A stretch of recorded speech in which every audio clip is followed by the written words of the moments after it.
These are the 5 VS Code shortcuts that you don't know about. Number 4, game changer. Let me know in the comments, which Visual Studio Code shortcut do you use the most? Share it. You never know who you could be helping by doing that. This is going to totally alter the way you develop inside of Visual Studio Code.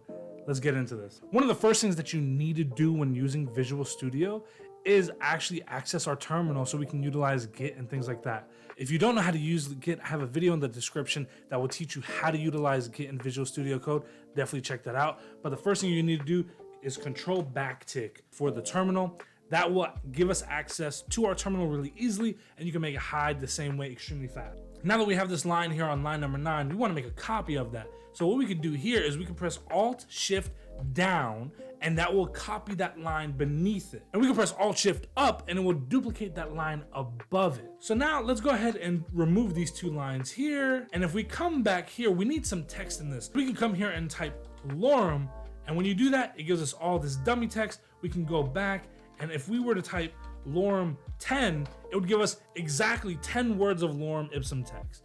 So now that we have this, I want to go ahead and come here, and I want to go ahead and make a couple duplicates of this line. So we're going to press Alt-Shift down twice. Now here is the game changer, the 4th one. This is what we led up to. Make sure you like this video. It helps me out with the YouTube algorithm. What if we want to highlight every instance of this word container? What would we do? We would highlight that word, and then we would press Control-Shift-L. Then every single instance of that word is highlighted, and there's a cursor next to it. So we could delete it, and we could rename all of them to whatever class we want.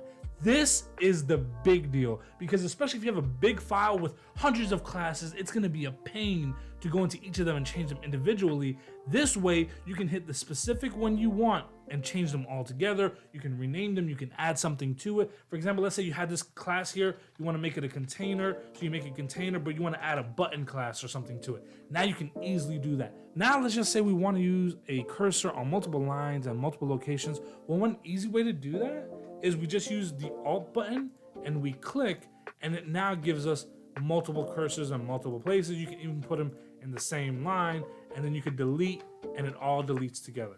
I hope this really helps you level up your Visual Studio game. I could talk about stuff like this all day, but I want you to check out my other videos. So check out my other videos, and I will see you on the next one.